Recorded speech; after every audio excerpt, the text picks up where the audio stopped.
Not too bad of a race, I must say. Hello, my name is Alex Does F1 Stuff, and welcome back to another speed review for round number 11 for the Eifel Grand Prix around the circuit of the Nürburgring. Now, if any of you are new to my speed review series, I basically try and run down the entire weekend in one take in as quick a time as possible, preferably under 5 minutes, but if it's not under 5 minutes, that's not the end of the world. So without further ado, we will start the review now, and we begin with practice 3. As the first two practices were abandoned due to the fogs, there was no running whatsoever on Friday, and Charles Leclerc bangs his Ferrari in P3, with Vettel in 5th place, a stellar performance from Ferrari there. But as we look further down the order, we've got Norris P6, Perez P7, Ricciardo P8 in the Renault, but Alex Albon down in 9th place, again 6/10 behind Max Verstappen. It is the gap that has always been consistent so far this year. Gasly is just behind him in 10th, keeping up his good form so far this season, with Ocon behind, then Kvyat, Sainz, Raikkonen, the two Haas cars, Russell, Giovinazzi, Latifi, and Stroll, who actually failed to start the session due to an illness, and it was decided before qualifying that Nico Hülkenberg will be filling in for the Canadian's seat. Having done no practice running whatsoever, no simulator running, having the call at 11 AM,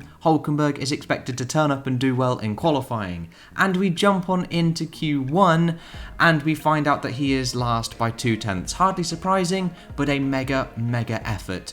But it is Giovinazzi who has made it through to Q2 for the first time this year.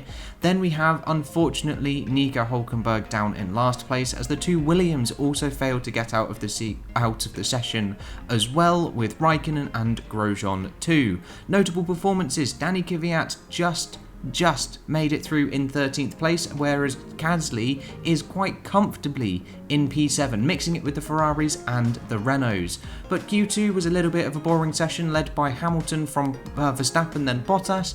Then it's Ricciardo, Leclerc, Albon, Norris, Perez, Sainz and Ocon are your Q3 contenders, with Sebastian Vettel not making it through for Ferrari.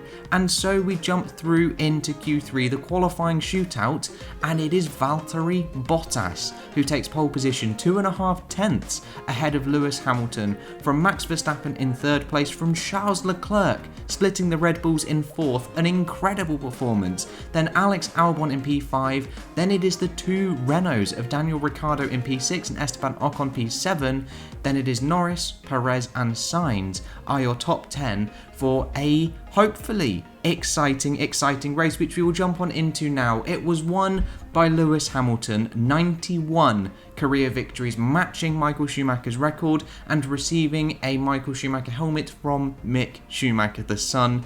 Max Verstappen is in P2, scoring the fastest lap on the last lap as well, snatching that bonus point away from Lewis Hamilton, with Daniel Ricciardo making it on the podium in P3, his first Renault podium and his first podium since 2018 Monaco. Perez is P4 for Racing Point, a stellar performance and a good advertisement for himself. Sainz P5 after a miserable few races for McLaren. Gasly, an insane performance in 6th place, scoring 8 points in front of Leclerc.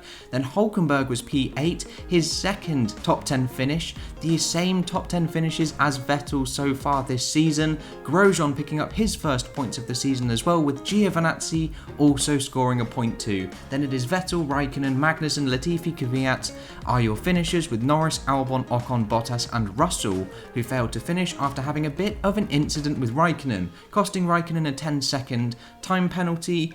Also, Vettel had a little bit of a spin halfway through, dicing with an AlphaTauri, and Albon knocked the front wing off of Danny Kvyat, also receiving a 5-second penalty, but he ended up not finishing the race as well. Bottas unfortunately failed to score any points as well due to an MGUH failure. But after the race, we take a look at the championships. Lewis Hamilton takes a 69-point lead.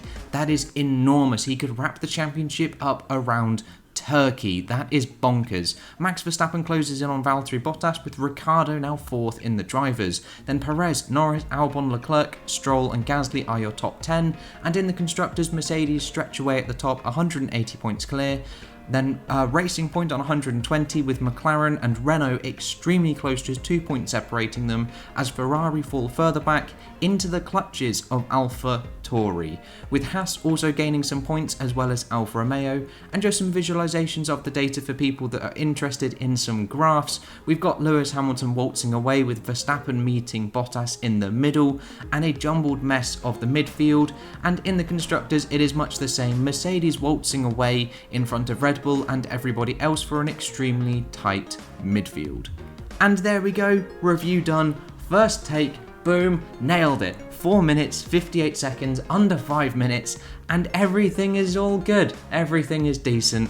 Love it. But yes, that is the end of my speed review for the Eifel Grand Prix. Not a particularly exciting, engaging race, but it definitely had its ups and downs. Not a boring race. It was definitely not France 2018 levels of boredom or anything like that. It was actually exciting, probably 6 or a 7 out of 10. Not that bad, and extremely happy for Ricciardo as well.